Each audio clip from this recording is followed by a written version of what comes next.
比这个再大一点的吗？有，我给你拿一下。你看看，这个成色还可以啊。请问先生，想挑点什么呀？哦，老板，哎，我想知道一下，现在女孩子一般都喜欢什么？当然是喜欢些亮晶晶的东西啦，比如说戒指。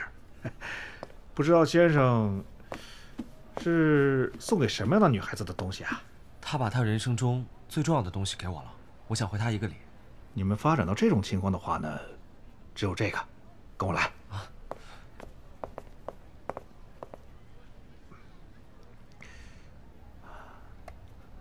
先生，你看，这是著名的巴黎珠宝设计师米尔夫的新作，取名为《不可取代的你》。好精致啊！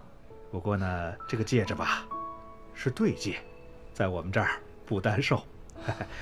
先生觉得满意吗？很不错。那我现在就给你开单。开单。好的，稍等啊。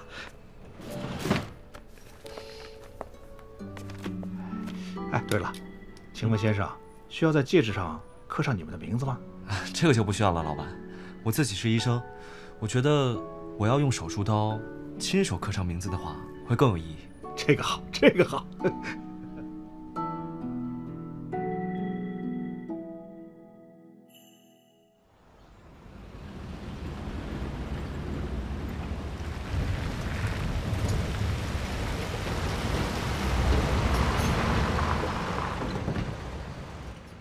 那不是洋行吗？我们怎么到这儿了？我们计划的第一件事情，不是想要修八音盒吗？我已经让司机去找洋行老板了，很快就能修好。嗯。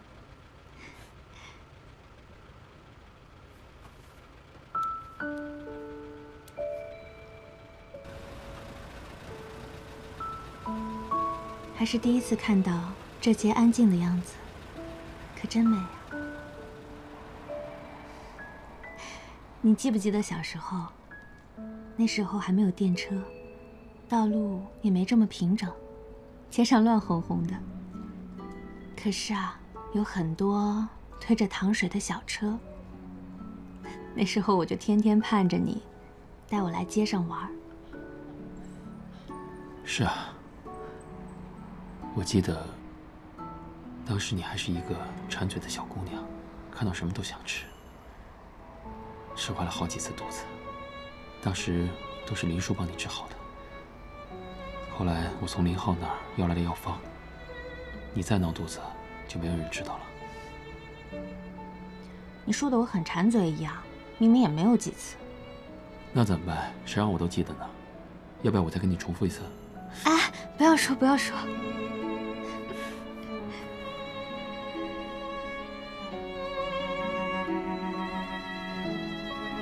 你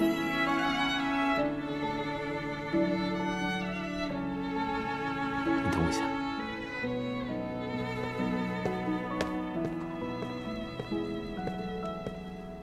老板，2份鱼蛋。好的。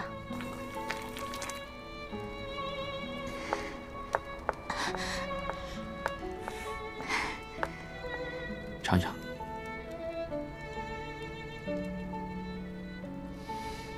好吃吗？嗯，和小时候一样好吃。你尝尝。嗯。是不是？好吃。嗯。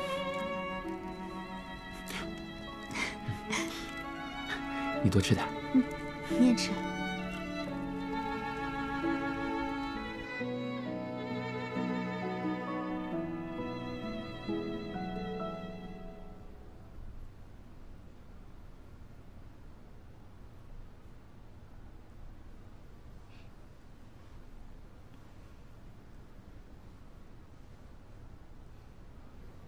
行了，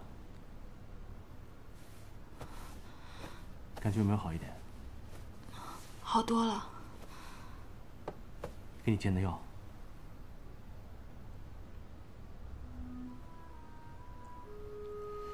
你不是说要苦吗？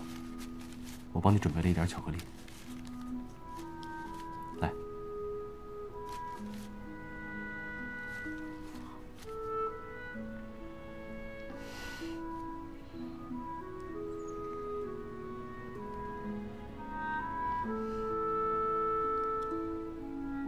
你现在都没告诉我，你到底是谁啊？不是跟你说我是你最亲的人吗？你才不是。嗯，那谁是呢？除了我的家人，应该就是林浩了。是吗？为什么呢？我小时候很怕血的，他帮我治好了我的孔雀症。每一次我有困难的时候，他都会尽全力帮我。我遇到危险，他会不要命的来救我。他把我从死亡边缘救出来过，还为我挡过子弹。小时候，他还救过我的命呢。还有，你看啊，我这个身高是很难找到合适的人的，但是他呢，刚刚好。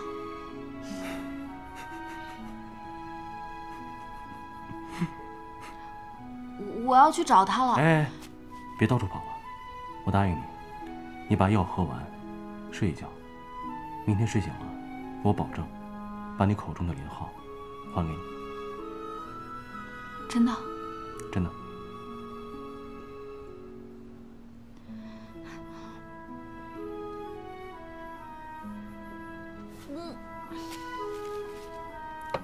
好了，那你好好休息啊。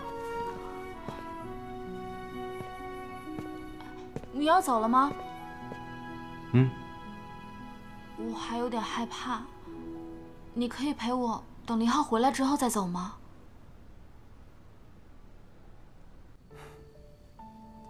这是我们之前的家，之前一直说带你回来看看，也没开得了口。谁叫你之前一直躲着我的？你以后可不能再这样了。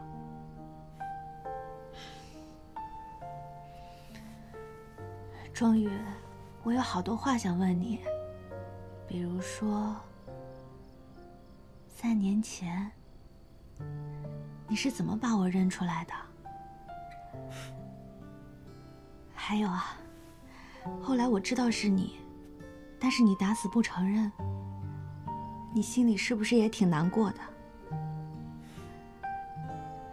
不管你以前做了什么样的事，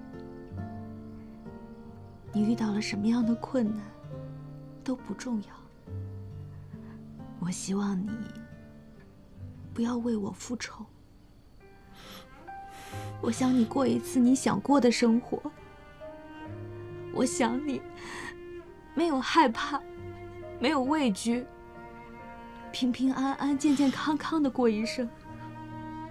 对不起，若兰，是我没照顾好你。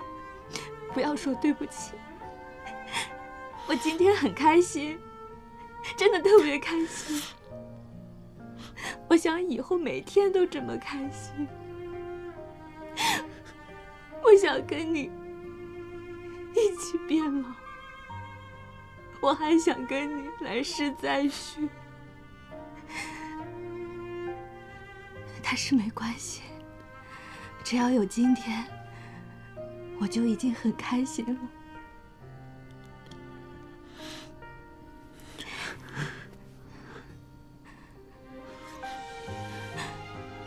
我给我爸写了一封信，我跟他说我要出国留学了，一走3年。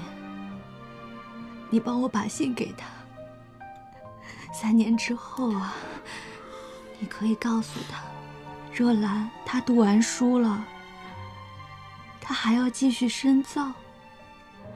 她呀，在国外开了一个诊所，旁边还有一家花店。我好像听到八音盒的声音了。对，若兰，我们的八音盒修好了。庄宇，我想睡一会儿，有你在身边，我也能做个好梦。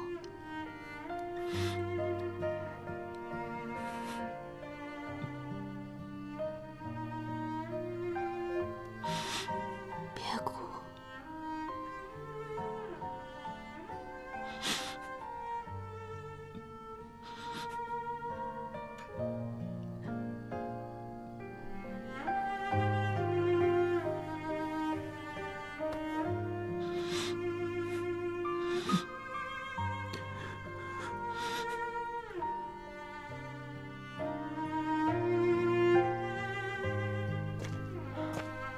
庄总，八音盒已经修好，给您送过来了。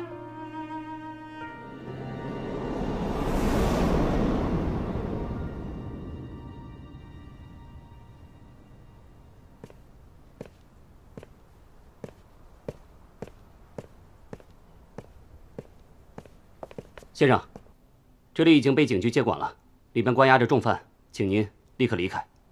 我是华城商会的副会长，也是被解救的受害人之一。我要去找康剑师问2句话。请稍等。不用打电话了。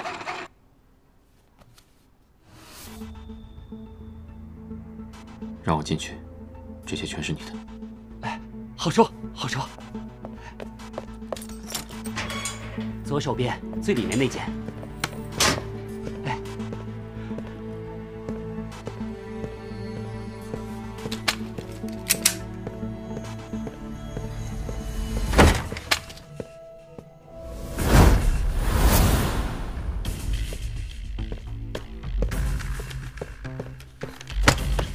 骗我是吧？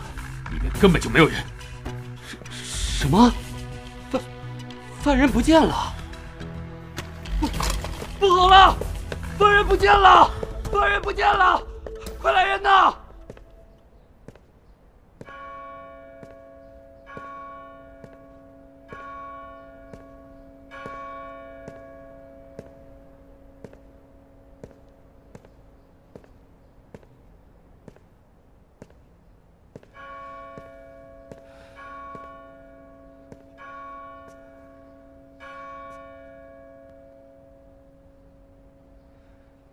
看来我之前带你去喝咖啡、听音乐，都大错特错了。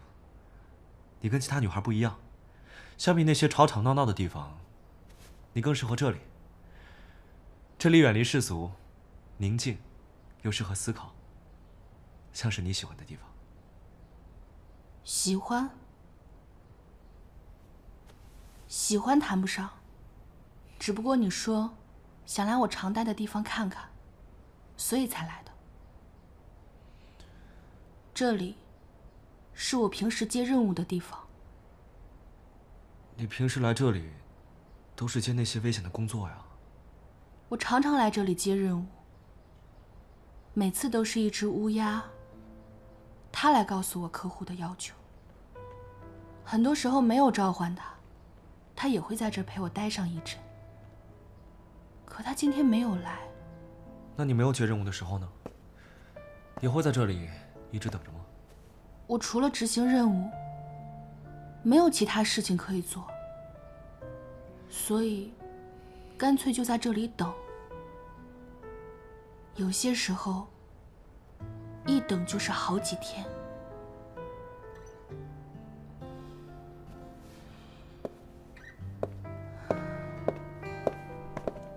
任务完成以后，我会在这里跟客户交接。他们会伪装自己的声音，说话也很简短，拿了东西就跑，生怕我知道他们是谁。可我根本对他们的身份不感兴趣，这样挺好的，谁也不认识谁，谁也不麻烦谁。我喜欢这样简单的生活。我们执行任务都很困难，常常有人会在执行任务中死亡。换身份就跟换衣服一样，写了名字也不见得知道是谁。别说葬礼了，就是连尸体也不见得找得到。所以我会在这给他们点上一支蜡烛，等蜡烛熄灭了，可能也就没人记得他们了。我上一支是给教官点的，他是我们这儿最厉害的人。可我当时点蜡烛的时候想，生命消失的时候，不过也就是一支蜡烛的时间。那你刚刚为什么又点了一支？这支是给老鬼点的。我虽然和他不熟，但我听说他因为黑风的事情坚持了16年。最后还是为了救周一凡而死，也算是跟我们有联系吧。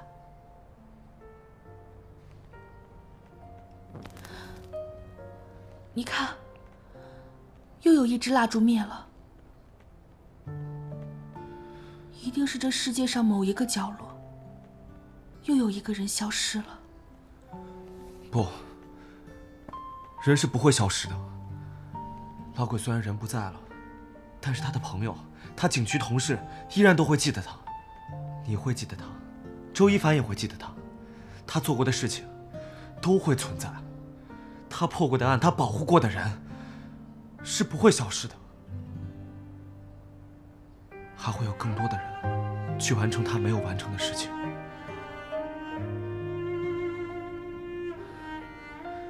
你看，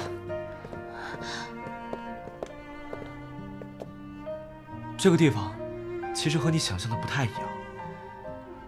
教堂是一个可以见证你人生中所有最重要时刻的地方。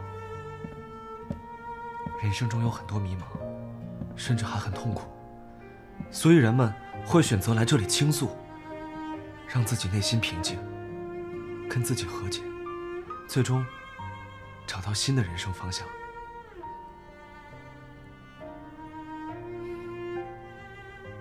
你等我一下。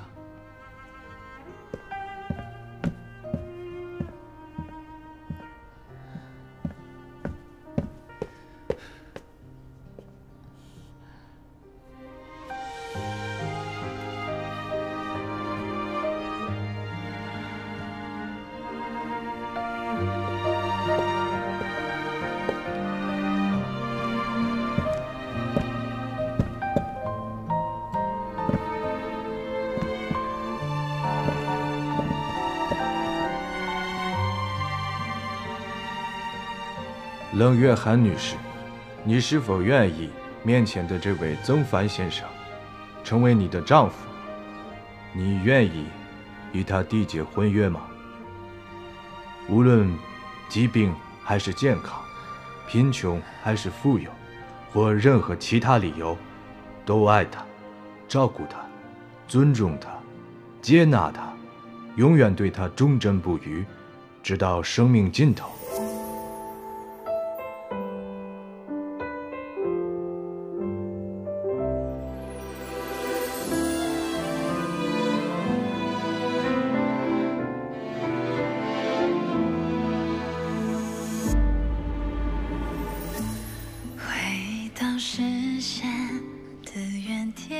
即使死亡也不能将你们分开。穿越你气之间，仿佛是你的婚约。我之前看过很多人在这边举行仪式，他们会互相交换戒指，但我一直不明白为什么。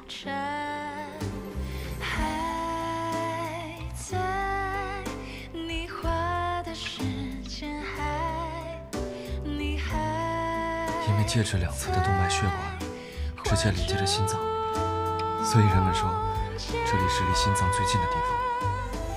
戴上戒指之后，两个人就会一生一世一直在一起，一起面对困难和危险，就像神父刚才说的承诺一样。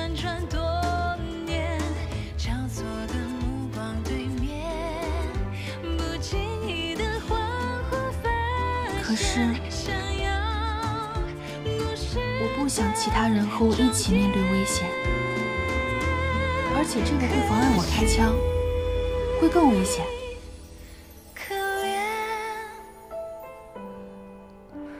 看来这位女士还没有准备好。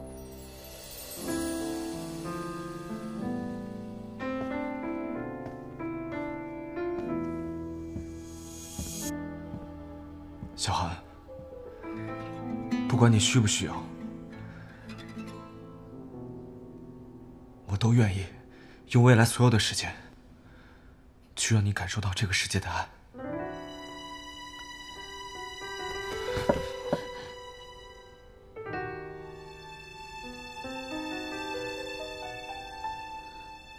一天一天，在前世里漸憔悴。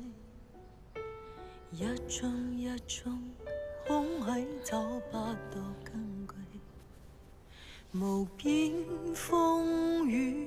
那这样吧，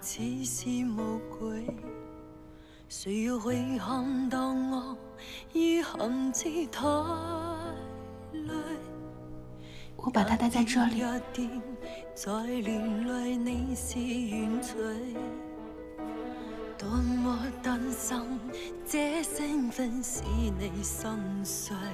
把它带在这儿，离心脏更近，而且没有危险。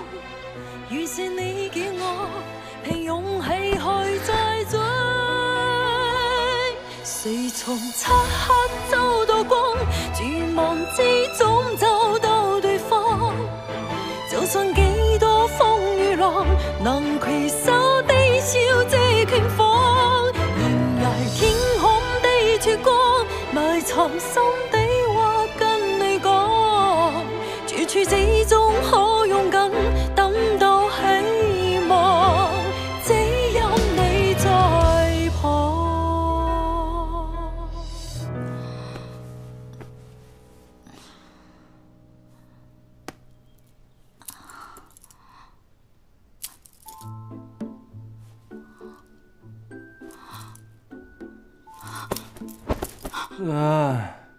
那么早醒啊？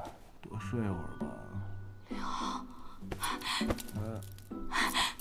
浩，林浩，不要！林浩，林浩，没事了。你怎么在这儿？你昨天折腾了我一整天，你一点记忆都没有啊？我怎么了？你昨天晚上，你要走了吗？嗯，我还有点害怕，你可以陪我，等林浩回来之后再走吗？可以。那你不许骗我，你不可以趁我睡着了偷偷溜走了。行。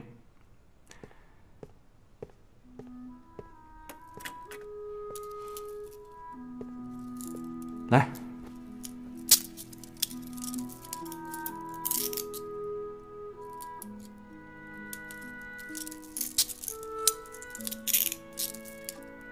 这样跑不了了，可以安心睡了。钥匙，聪明。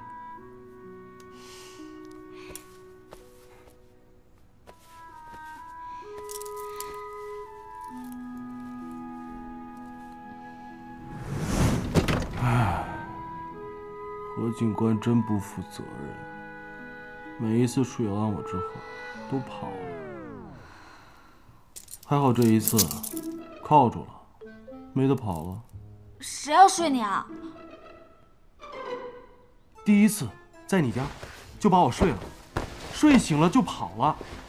第二次在这里你硬闯进来，又拉着我睡着了，睡醒又跑了。你还说没有？我没有。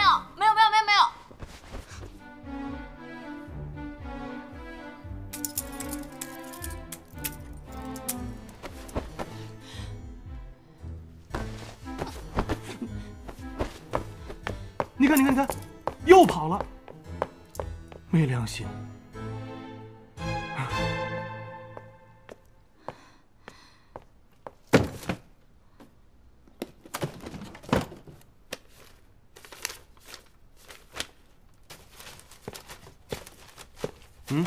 翻什么呢？翻我哥的名片，很重要。你哥的名片我放哪儿了？你找你哥的名片干嘛？那天我和曾帆发现，在洋行那儿有我哥放的东西，我猜测那是黑风追杀我哥的原因。但是洋行的老板说，要取东西要信物和密码，那个信物就是我哥的名片。找到了，没有密码呀。你把酒精灯拿过来，我给你变个魔术。什么魔术啊？小时候我和我哥老用这种方式藏密码，一会儿你就知道了。酒精灯。哦，我去接电话。好。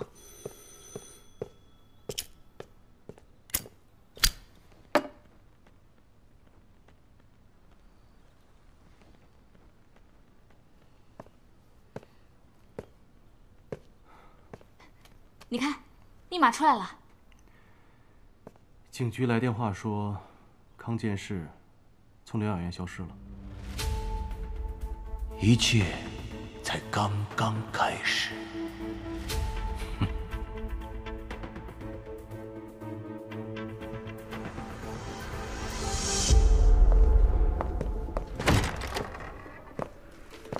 欣欣，你终于来了，我们都快愁死了。康健士怎么回事？人怎么不见了？庄宇哥，你怎么也在这儿？康健士不见的事情是我发现的。昨天晚上我去了疗养院，他已经不在了。这么久了，一点线索都没查到。这个是我和林浩刚才去洋行取的我哥的东西，结果里面是一些数字编码，什么都没有。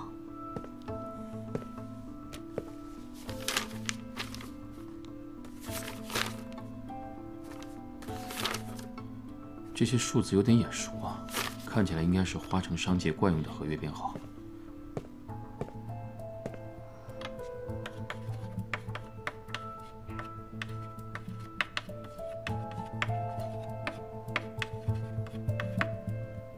第一段数字是合约的类型，第二段数字代表所属公司的分类，第三段数字是日期的缩写。这些公司分类的数段看起来很像是商会旗下的公司，但我在商会这么多年，从来没见过这些合约的编号，而且也看不出这些数段代表的是哪种合约类型。警局电话借我用一下，我需要确认。我带你去。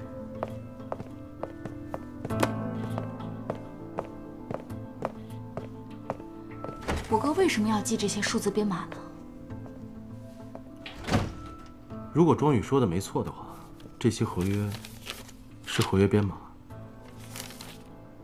这时间跨度有点大呀，快16年了。鬼哥查黑风的案子也是16年前。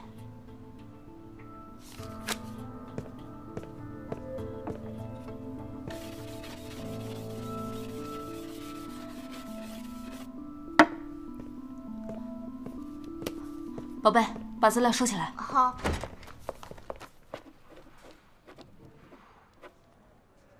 继续。还有吗？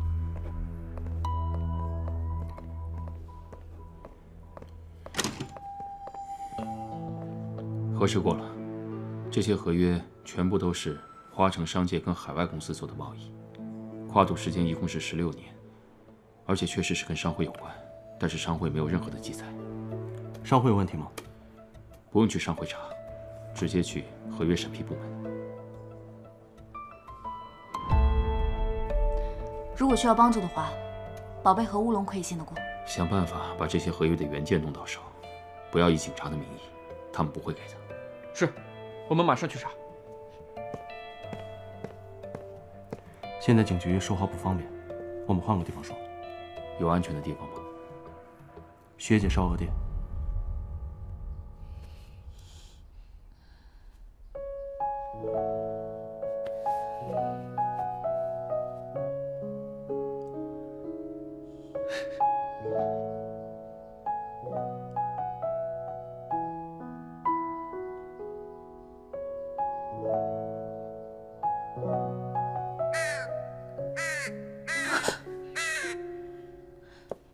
曾帆，我现在需要去处理一些事情。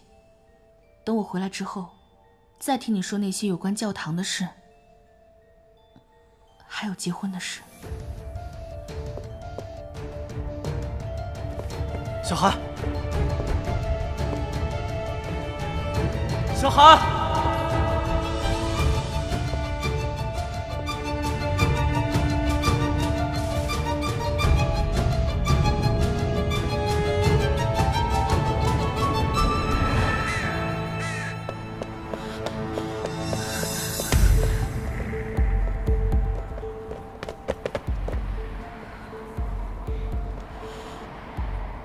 董一涵，你背叛组织，已经触犯黑风最高禁令，你现在必须跟我们回去。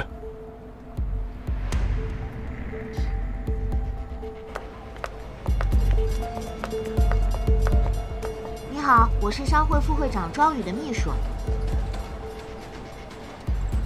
我需要花城历年来与海外有关的交易合约编号。好的，请跟我来。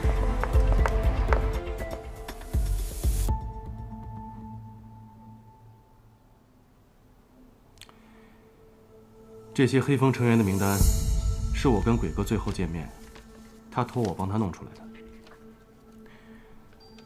他想通过黑风的成员，彻底瓦解黑风。他还说过，他查了黑风16年，一直都受到花城高层的阻力。黑风跟高层勾结那么深，所以，我拿到资料之后都没有交出去。只要你有钱，就到教堂的2号忏悔室留下钱和你要解决的问题，自然会有人帮你。黑风成员常去教堂接任务，那就可能是那些高官利用黑风当清道夫。那康健士的失踪肯定会跟他们有关系。这个康健士到底做了什么，才会把我们的成员名单变成这种实验报告？你们要的合约的一些资料，那2个小警官帮你们弄到了。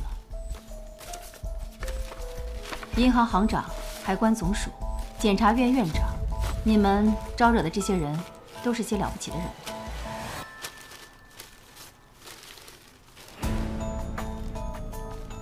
合约里有明显的漏洞和违法条款，配套的批文有严重的问题。这些合约涉及了第3方签署文件，并且涉及到高层部门的负责人，但合约的签名页被人拿走了，所以看不出供货方的负责人是谁。把签名页故意隐藏起来，这就说明这些高官背后还隐藏着一个大人物。如果按合约的编号来看，供货方应该全部都是隶属于商会旗下的公司。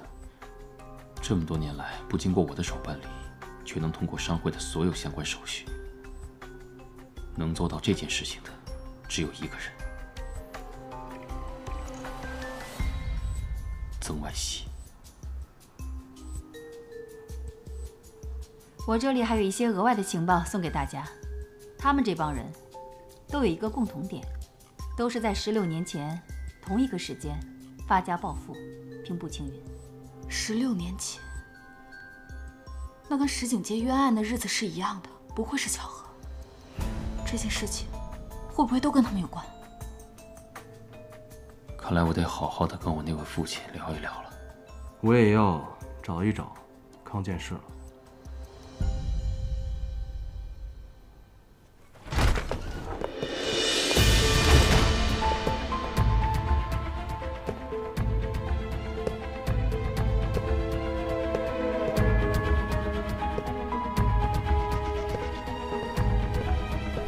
爸，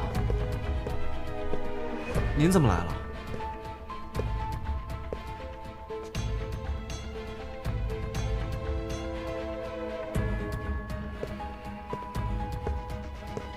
你在欧洲留学的时候，那些外国人是怎么看耶稣的？西医的话，一般是相信科学，耶稣只是信仰。我觉得你们不聊，不是因为你们不相信他，而是因为你们就是他。你看，你们给病人治病，选择了不一样的治疗方式，让他们以你们希望的最美好的方式活着，是不是像上帝？爸，您这是怎么了？怎么会这么说？我一直觉得，你之所以会当医生，是因为你骨子里流着我的血。16年前，这座城市就像是一个得了重病的病人，他一直等待一个契机被治疗，来让这座城市得以重生。如果不是我为了这个国家和民族，顶住了所有的非议、流言，和国外最先进的医疗机构合作，为这个城市换来了技术和资源，那么这个城市就不会像今天这样得以新生。新生？什么新生？ 16年前，那不是……现在，作为这个城市的医生，我要开始新一轮的治疗了。我要筛选出那些真正值得活下去的人，让他们共同建造这个城市。至于其他的，那就不要浪费大自然的资源了。爸，您究竟在说什么？您说的这些话，我怎么越听越糊涂啊？我对你任性的容忍已经达到了极限。现在，我要告诉你事情的真相。之所以选择今天，是因为我不想再看你这副懦弱的样子。林浩算什么？冷月寒又算什么？你本可以成为上帝，却在这儿等待平凡的幸福，真是个蠢货！蠢货！爸，你之前不是这么说的，你明明知道他们是我的朋友，是我的爱人，你怎么突然说这种话？觉得这一切都对于您没有意义是吗？混蛋！我已有你这样的儿子感到耻辱！滚！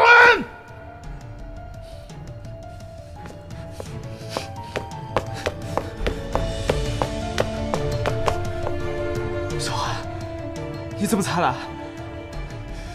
我爸有些不对劲，你快跟我走。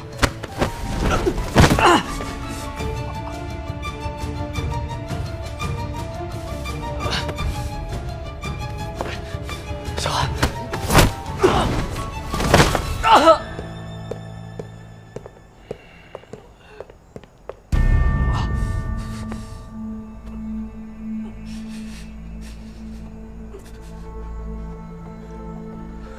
扶他起来。你怎么，爸？你把小韩怎么了？看来你在德国学医，并没有学到什么真正有用的东西。我对他进行了脑部精神控制，现在看起来效果非常好。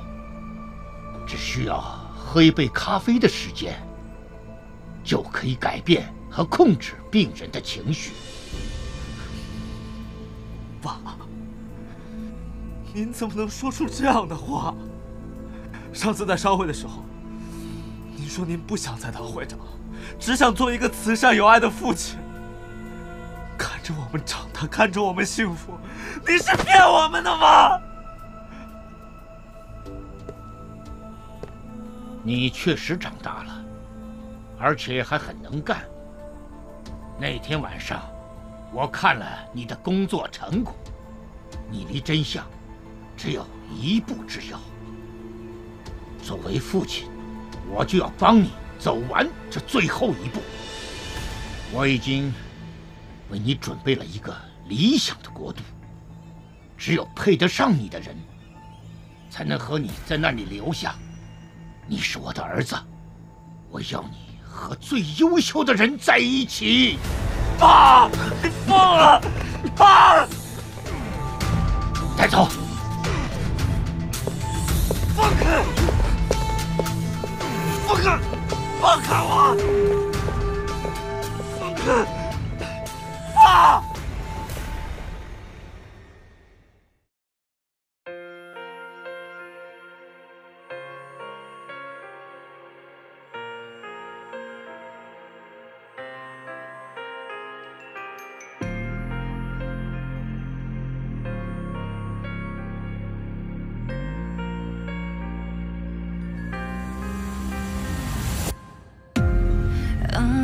涌动的晚上，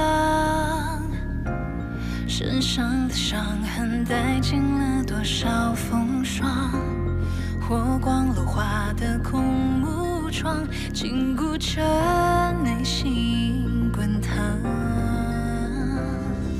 黑夜已渐长，冷风也渐凉，暗火在身上。见风刀霜，阳光满回廊，温暖着你手掌。停留一面刹那，转身纷乱天涯。